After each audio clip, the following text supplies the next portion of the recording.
జై శ్రీరామ్. భగవద్ బంధువులారా, అందరికీ ఆ దేవుని ఆశీస్సులు కలగాలని కోరుకుంటూ ఆధ్యాత్మిక విషయాలు ఛానల్కు తిరిగి మీకు స్వాగతం. ఆధ్యాత్మిక విషయాల్లో భాగంగా ఒక కొత్త ఆధ్యాత్మిక రహస్యంతో మీ ముందుకొచ్చాను. అదేమిటని చూస్తే, దేవాలయంలో గంట ఎందుకు కొట్టాలి, ఎన్ని మార్లు కొట్టాలి అనే దైవ రహస్యాన్ని మనం తెలుసుకోబోతున్నాం. పూర్వం పెద్దలు ఈ రహస్యాన్ని ఆచరించేవాళ్ళు. ఇప్పుడు అది కనుమరుగైపోయింది.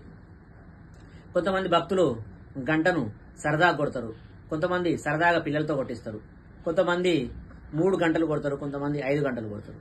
ఇంక కొంతమందిని అడిగితే ఎందుకు గంట కొట్టాలంటే, దేవుడు పడుకుంటాడు కదా, మనం గంట కొడితే లేస్తాడు కదా అనే విషయాన్ని చెప్తూ ఉంటాం. మరి ముందు గంట కొట్టిన దేవుడు వెనక కొట్టే వ్యక్తి వచ్చేదాకా కూడా మళ్ళీ నిద్రపోతాడా అని ఆలోచిస్తే, అంటే దేవుడు నిద్రపోయే స్థితిలో ఉంటాడు ఎప్పుడు అని ఆలోచిస్తే అది తప్పు విషయము. అది శాస్త్రీయత లేదు, దానిలో దైవ రహస్యం ఏమీ లేదు. అది ఏమిటని ఇప్పుడు చూస్తే, మనము బయట ప్రాపంచికంలో ఎన్నో పనులు చేస్తుంటాం కదా, మన మనసు పనులలో మలినమైపోయి ఉంటుంది. మనము దేవాలయానికి మన కష్టాలను చెప్పుకోవడానికి వెళ్తాం కదా, అప్పుడు మనసు కష్టాలతో నిండిపోయి ఉంటుంది కదా, ఆలోచనతో నిండిపోయి ఉంటుంది కదా.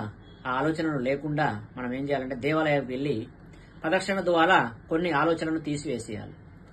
ఆ తర్వాత వెంటనే ఇంకా కొన్ని ఆలోచనలు మనం ఉంటాయి కదా, ఆలయంలోకి వెళ్ళగానే, ప్రదక్షిణ చేసిన వెంటనే ఆలయంలో వెళ్ళగానే గంట మన ముందు ఉంటుంది వేలాడదీసి. ఆ గంటను పూర్వం పెద్దలు ఒక మారు గట్టిగా మోగించేవాళ్ళు. దాని ద్వారా వచ్చిన చివరి ధ్వని ఉంటుంది కదా, గన్ అనే శబ్దము, దాని ద్వారా మనసులో ఉన్న మిగతా మలినాలను, మిగతా ఆలోచనలు మొత్తం తీసేసి పరిపూర్ణమైన మనసుని లగ్నము, దేవుని మీద లగ్నం చేసి దేవునికి వారి యొక్క విన్నపం చేసుకునేవాళ్ళు. ఈ విధమైన ఆచరణ పూర్వం పెద్దలు చేసేవాళ్ళు, ఆచరించి ఉండేవాళ్ళు. కానీ ఇప్పుడు అది కనుమరుగైపోయింది. ఏకగంటానాదము ఏ ఆలయంలో చేస్తులేరు, అది ఇది అని చెప్పి 3 గంటలు 5 గంటలు కొట్టడం చేస్తూ ఉంటారు. కానీ అది ఆచరణ కాదు, అది శాస్త్రీయత కాదు. ఇక నుండి మనము ఏ ఆలయం వెళ్ళినా ఏకగంటానాదం చేసి పరిపూర్ణమైన మనసుని దేవుని మీద లగ్నం చేసి దేవునికి జ్ఞానం కావాలని కోరుకొని మీరు ఆ దేవుడి కృపాకటాక్షాలు పొందగలరని తెలియజేస్తూ, ఏకగంటానాదమే చేయండి ప్రతి ఆలయంలో ఎక్కడికి వెళ్ళినా మీరు అని, ఈ ఆచరణ చేయండి అని తెలియజేస్తూ మరి యొక్క కొత్త రహస్యంతో మీ ముందుకు వస్తాను. జై శ్రీరామ్. ఉంటానండి. నా ఛానల్ని సబ్స్క్రైబ్ చేయడం మర్చిపోదండి. ఎందుకంటే కొత్త విషయాలు మీరు తెలుసుకోవాలనుకుంటే మా ఛానల్ని తప్పకుండా సబ్స్క్రైబ్ చేయండి.